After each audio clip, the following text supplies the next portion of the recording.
세상 모든 취업 이야기 비밀노트 톡톡. 금요일은 취업 고민에 대한 찐 카운슬링을 하는 시간이죠. 여보세요 잡다방입니다로 함께합니다. 오늘은 해커스잡의 권준영 강사님과 함께합니다. 강사님 안녕하세요. 네, 반갑습니다. 네, 오랜만에 뵙네요. 쌤 잘 지내셨어요? 네, 잘 지냈습니다. 네. 요즘 이제 방학 시즌이어가지고 학생들이 이제 공채 앞두고 이제 방학 전략 이런 거 가지고 최근에 많이 고민하고 또 학생들하고 많이 이야기 나누고 그러고 있습니다. 제가 쌤 그때 한 번 방송을 했지만 네. 언뜻 보면 쌤이 이제 되게 다정해 보이거든요. 근데 가만 보면 날카롭고 한 땀 한 땀 이 촘촘한 조언을 쏟아내 주시는데 오늘도 단짠 카운슬링 해주실 거죠? 네, 단짠의 조율을 잘 맞춰보도록 노력하겠습니다. 네. 네, 오늘은 여보세요 잡다방입니다 시간입니다. 여보세요 잡다방입니다는요. 한국직업방송 모두의 채용톡톡과 취업카페 독보적 1위 독취사가 함께하고 있습니다. 독취사 카페에 사연 남겨주시면요. 선별해서 상담은 물론이고 해커스 취업 도서를 선물로 드리니까요. 사연 많이 신청해주세요. 그럼 사연 바로 만나볼게요. 아이디가 굉장히 귀여워요. 취업하자 님이 독지사 카페 게시판에 남겨주셨습니다. 24살 여자 조언 부탁드립니다 라고 올려주셨는데요. 사연 살펴볼게요. 4년제 지방대 국제통상학과 전공입니다. 3학년까지 마치고 작년에 휴학을 해서 군무원 시험 준비를 한다고 1년을 보냈는데 아쉽게 떨어지고 다시 학교로 복학을 하려고 하는데요. 1번 오는 2학기에 바로 할지, 2번 올해 남은 기간에 자격증 등을 따놓고 내년에 복학할지 고민 중입니다. 또 국제통상학과 전공이지만 전공에 관심도 없었고 이제야 무역 관련으로 일을 하고 싶어요. 정말 7인입니다. 유유. 슬퍼하시네요. 네, 갈피를 서서히 찾아가려고 해요. 이 스펙이라고는 토익 500점, 한국사 2급, 운전면허, 학점 3.0 뿐이네요. 올해까지 휴학을 한다면 열심히 스펙 쌓을 예정입니다. 토익 점수 높이기, 대외봉사, 인턴, 무역관리사 등등 고민 중에 있는데 어떤 걸 하는 게 좋을까요? 또 학점은 무조건 졸업할 때까지 3.5점 넘길 각오하고 있다고 하시네요. 계절 학기를 해서라도요. 많이 늦었을까요? 조언 부탁드립니다. 라고 적어주셨습니다. 간절한 마음이 전해지는데요. 네. 되게 의지는 강하신 것 같아요. 네, 이것저것 하고 싶은 마음은 강하신데 말 그대로 갈피를 못 잡고 계십니다. 스펙 점검부터 해주실까요? 네, 일단은 스펙 전체적으로 우리 보기 전에 네. 군무원을 좀 아쉽게 떨어졌다고 네. 하시더라고요. 그래서 그 정도가 어느 정도인지를 제가 이제 정확히 모르니까 혹시 만약에 진짜 아쉬운 거라면 네. 이 부분에 대한 제도전도 아마 옵션으로 있지 않으실까 싶습니다. 다만 그건 잠깐 접어두고 취업에 대한 얘기를 해보도록 하겠습니다. 일단 이분과 관련된 키워드를 좀 보면 지방대 국제통상학과를 나왔다. 네. 그다음에 군무원 준비를 했었다. 그다음에 복학에 대한 고민을 하고 있다. 네. 그다음에 토익 500, 학점 3 네. 이렇게 5가지로 요약이 됩니다. 그렇다 보니까 우리 학생도 이제 학점을 올리고 혹은 무역관리사를 따고 하는 이제 핵심적인 부분들에 대한 고민이 있어 보입니다. 사실은 우리가 뭐 아주 일반적으로 좀 보더라도 뭐 고스펙이라든가 취업의 준비가 잘 돼 있다 이렇게 보기 좀 어려울 것 같습니다. 보통 이럴 때는 문제가 무엇인가를 딱 짚는 게 되게 중요하다고 생각을 하는데 일단 저는 이분에 대한 핵심 키워드를 학력에 대한 문제와 그다음에 맥락에 대한 문제 이 두 가지로 객관적으로 좀 바라보고 방법을 좀 찾아가야 된다는 생각이 들었거든요. 그래서 이 두 가지에 대한 설명을 아마 오늘 남은 시간 동안 드리지 않을까 싶습니다. 네. 쌤께서 이 두 분은 이제 학력과 맥락 이 두 가지로 문제를 짚어주셨는데 많은 분들이 고민을 하실 것 같아요. 이 학력에 대해서 설명을 해주실까요?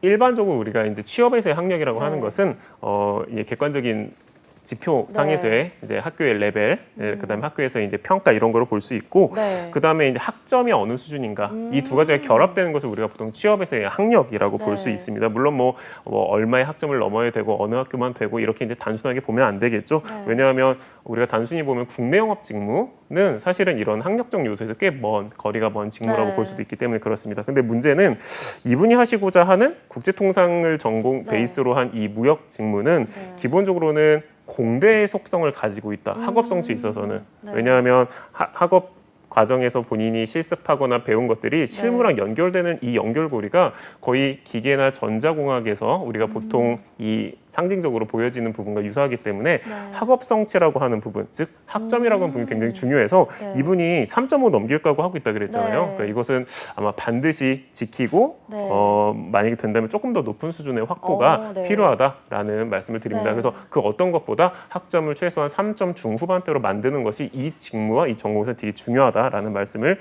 먼저 드릴 수 있을 것 같습니다. 네. 근데 이분 생각처럼 지금은 이제 학점이 3.0이지만 3.5까지 계절 학기를 해서라도 높이겠다라고 하셨는데 쌤은 그거보다 더 높일 수 있으면 높이면 좋다라고 네, 이거는 하셨잖아요. 이 직무는 전공 고고익선이라고 생각합니다. 네. 그래서 모두가 이제 그 학력과 학점이 높으면 높을수록 좋은 걸 알고 있는데 네. 사실 이 학점은 이렇게 높일 수 있지만 학력 같은 거는 바꾸기 힘들잖아요. 그렇죠. 학교 같은 거는 어떻게 해야 돼요? 네. 뭐 매우 낮은 확률이지만 만약 학교가 바뀔 수 있다면 그것도 뭐 좋은 옵션이 되겠죠. 네. 근데 이제 대부분은 현실적으로 이제 안 된다는 이 전제에서 말씀을 드리면 네. 사실은 이 학교 자체를 바꿔서 네. 뭔가 취업 전략을 끌어가라 이런 네. 조언은 당연히 아니고요. 네.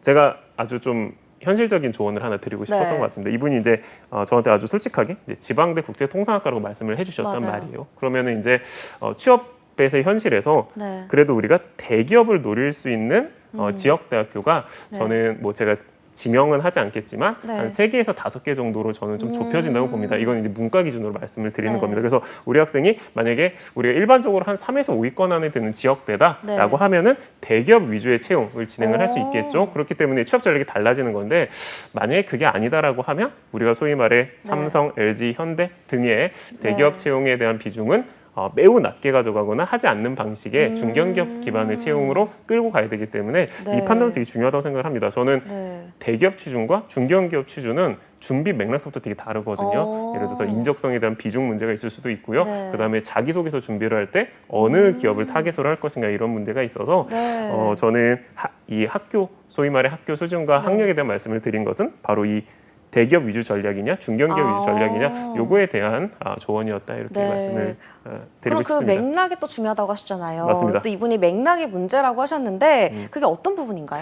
그러니까 이 무역 직무는 네. 아까 말씀드린 거랑 좀 연결해서 보면 사실 학업 성취가 굉장히 높은 상태에서 토익이라고 하는 글로벌 능력이 높게 평가되고 네. 그리고 여기에 수반되는 기본적인 자격증들이 있단 말이죠. 물론 굉장히 종류가 많지만 네. 이분이 현실적으로 짧은 기간에 딸 수 있는 게 저는 무역관리사랑 네. 물류관리사라고 보기 때문에 요거 그리고 마지막으로 직접 수출입 업무를 하거나 아니면 네. 포워딩 업체에서 일을 하는 거 이제 대행사라고 볼 수 있죠. 그래서 이것들이 사실은 다 조합이 됐을 때, 그래도 와 우리가 그래도 굉장히 높은 수준의 중견기업이나 아니면 대기업 일부를 갈 수 있다라고 볼 수 있다. 근데 이제 이분이 이 맥락에 있어서는 지금 전공 외에는 네. 없는 상황이잖아요. 네. 그래서 제가 순서를 좀 지정해드리고 싶은 게 어. 일단 저는 복학을 바로 하지 않았으면 좋겠다는 그래요? 생각이 네. 듭니다. 그래서 토익을 일정 수준. 일정 수준이라는 것은 꽤 높은 수준입니다. 네.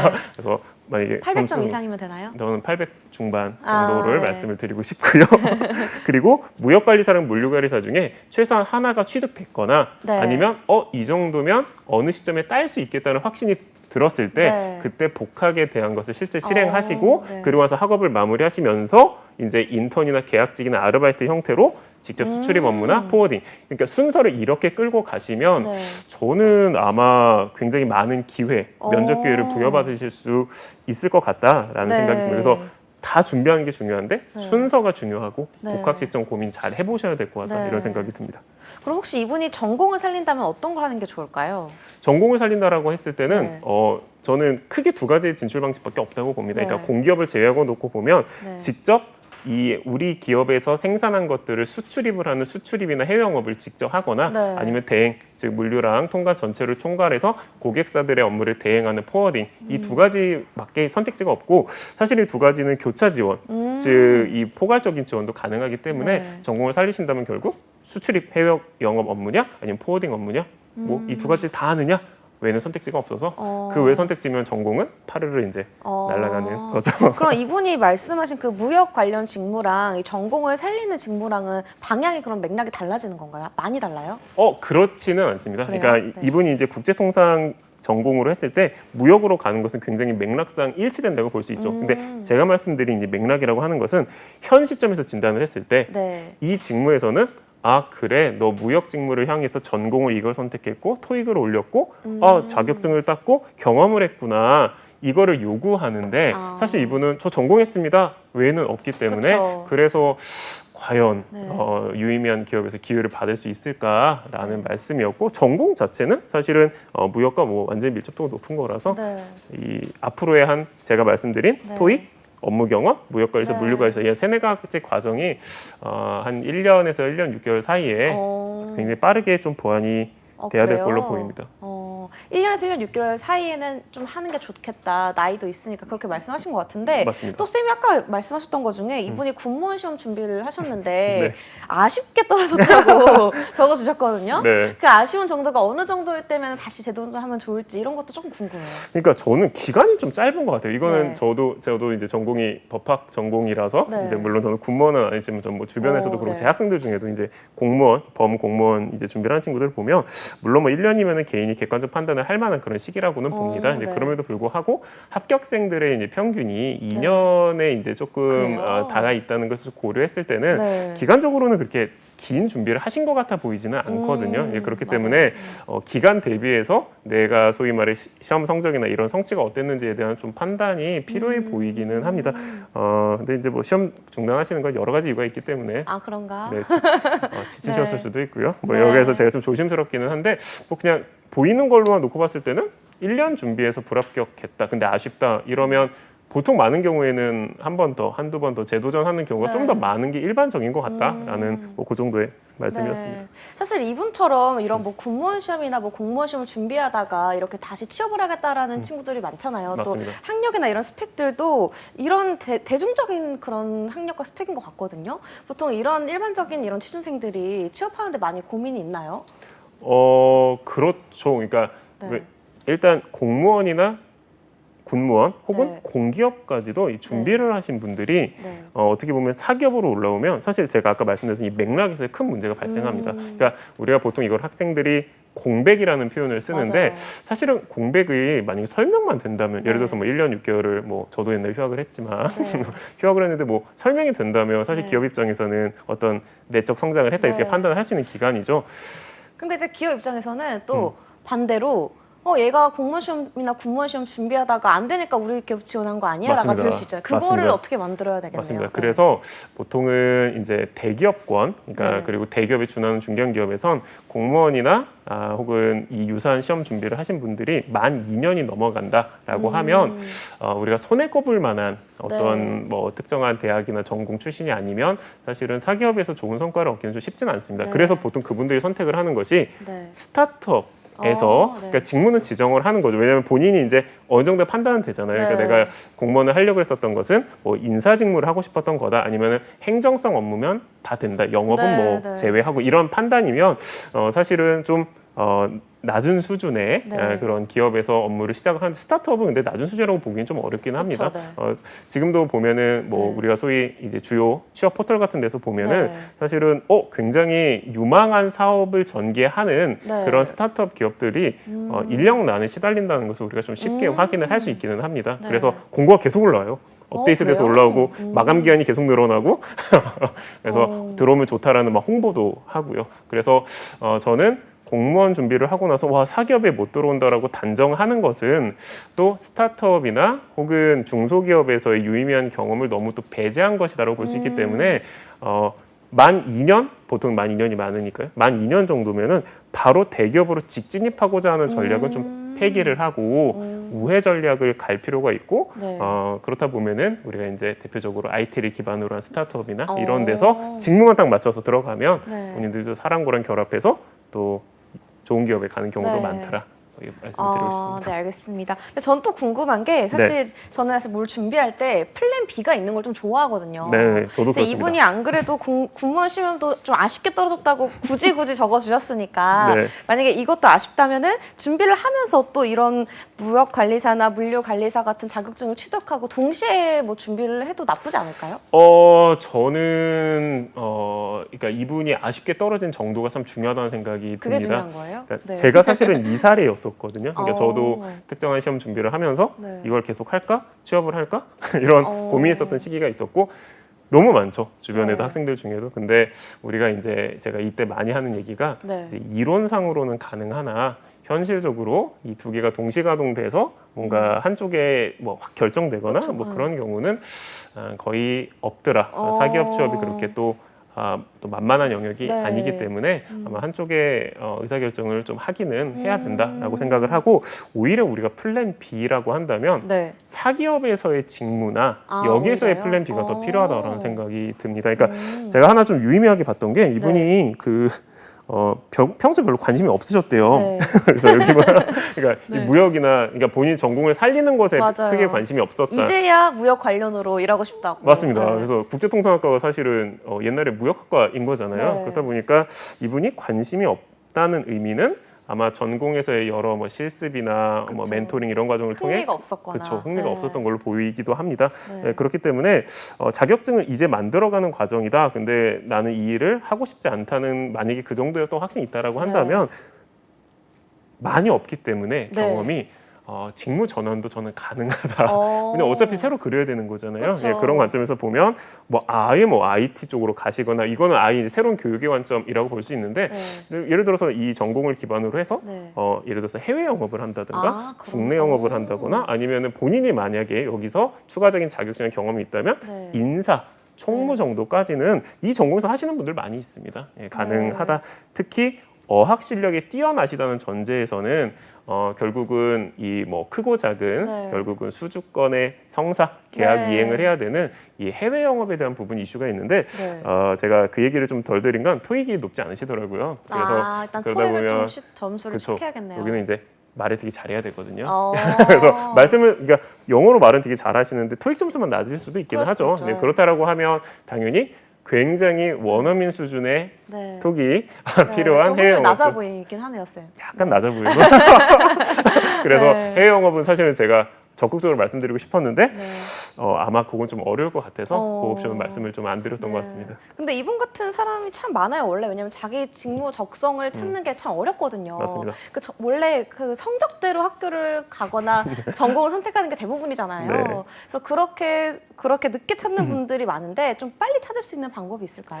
일단은 빨리 찾으려면 예를 들어서 우리가 보통 2학년 2학기가 중요하다는 얘기를 많이 하긴 합니다. 그러니까 2학년 2학기라고 하는 것이 일단 전공도 이제 심화 전공으로 좀 넘어가는 시기이기도 하고 그리고 2학년 이전 경험은 사실은 동아리 활동 열심히 하고 대외 활동 일부 열심히 하고 아니면 뭐 학내 활동 열심히 한 걸로 되는데 2학년 2학기서부터 이제 평가가 들어가기는 합니다. 그래서 2학년 2학기 때 뭐 했고 3학년 1학기 때 뭐 했고 3학년 2학기 때 뭐 했고 네. 이 맥락이 대부분의 직무에서 중요하게 다뤄지기 때문에 시점적으로 보면 2학년 2학기에서 3학년 1학기 넘어가는 이 시점이 중요하다라고 볼 수 있고 근데 이미 시점을 좀 놓치신 분들 있잖아요. 네, 그죠? 그쵸. 네, 그런 분들은 제가 굉장히 많은 분들에게 네. 현실적으로 하는 얘기가 하나 있는데 만약에 4학년 2학기 혹은 졸업할 때까지도 네. 내가 뭘 할지 모르겠어요. 그런 네. 분들 많이 있잖아요. 네. 그러니까 그러면 이미 어떤 맥락을 만들거나 경험을 쌓아서 직무를 정할 수 있는 단계는 넘어선 거거든요. 그쵸. 그러면 저는 가장 채용 규모가 크고 아. 대중적인 직무를 하는 게 맞고 그 직무를 준비를 하면서 그러면서 뭐 세부적인 방향에 대한 건 정할 수 있어도 만약에 본인이 나 지금 이제 다음 달 네. 졸업인데 네. 뭐 이거 해야 될지 뭐일지 모르겠어요 이러면 네. 저는 규모, 규모. 채용 볼륨이 큰 직무를 선택하라라는 조언을 많이 합니다. 근데 아직 좀 여유가 있으신 분들이라고 한다면 네. 3학년 1학기서부터는 뭐 그 전에 좀 놓으셔도 괜찮습니다. 그래요? 네, 그래서 저는 또 쌤이 이분 복학을 조금 늦추고 네. 준비하라고 하셨잖아요. 그 점도 왜 그런지 궁금해요. 정말 이 직무가 네. 가진 독특한 특성 때문인 것 같아요. 그래요? 그러니까 네. 이 지금 무역 국제통상 같은 경우에는 제가 이제 좀 설명을 드리면 우리가 이제 예를 들어서 뭐 생산이라든가 네. 아니면은 뭐 영업이라든가 제가 했던 네. 인사라든가 이런 것들은 보통 우리가 대기업 채용에서 놓고 보면 네. 잠재력 평가라고도 많이 합니다. 오. 그러니까 꼭 업무 경험이 있거나 막 네. 지금 당장 막 뭔가를 돌릴 수 있거나 지금 막 모든 걸 다 기획할 수 있거나가 요구된다기보다 네. 그럴 잠재력이 있네까지가 같이 결합되는데 이 직무가 대표적으로 그렇지 않아요. 이 직무는 뭐야? 이거 전혀 평균적인 준비나 업무를 수행할 정도의 최소한의 준비가 안 돼 있네가 굉장히 높게 평가되기 때문에 그렇기 때문에 이거는 지금 자격의 문제인 것이죠. 그렇기 때문에 저는 이분은 물론 뭐 이 복학 시점을 늦추는 것은 기본적으로 좋지 않죠. 네. 근데 지금 복학을 빨리 해서 아무것도 없는 상태에서 네. 졸업 시점이 이렇게 오는 것은 저는 이분한테는 매우 좋지 않아 보여서 저는 최소한 네. 토익 800점대 돌파, 네. 그다음에 무역이나 물류과세 중 하나 취득, 네. 그다음에 하나의 가시권 오고 나면 그때 이제 복학해서 그럼 네. 이제 뭐 인턴 같은 거 뭐 하지? 이렇게 가셔서 뭔가 좋은데 빠르르 이렇게 하시는 졸업하기 전에 자격을 만들라는 맞습니다. 그런 의미였군요. 그 취업하자님께 조금 덧붙여주고 싶은 조언은 있을까요? 네, 그래서 제가 네. 아까 말씀드렸던 것 중에서 검증 평가라고 하는 부분을 네. 꼭 기억을 해주시면 좋을 것 네. 같습니다. 그러니까 잠재력 평가라고 제가 아까 말씀드렸던 그 형태가 주가 되면은 사실은 이렇게까지 하나하나 다 정량적 스펙을 맞출 필요는 없다고도 볼 수 있습니다. 네. 그런데 이 직무만큼은, 이 전공만큼은 너 제대로 맥락을 갖춰서 준비했구나가 중시되니까 좀 차분하게 그리고 단계적으로 준비를 잘 하셔서 부디 대한민국 최고의 무역회사나 상사회사에서 일을 하시길 네. 기원하겠습니다. 네, 알겠습니다. 이분 아이디에 그 취업하고 싶은 의지만큼 취업 잘하시길 바라겠습니다. 지금까지 해커스잡의 권준영 강사님과 함께했습니다. 말씀 고맙습니다. 네, 감사합니다. 모두의 채용 톡톡 오늘 준비한 내용은 여기까지입니다. 저희는 다음 주 이 시간에 찾아뵙도록 할게요. 톡톡.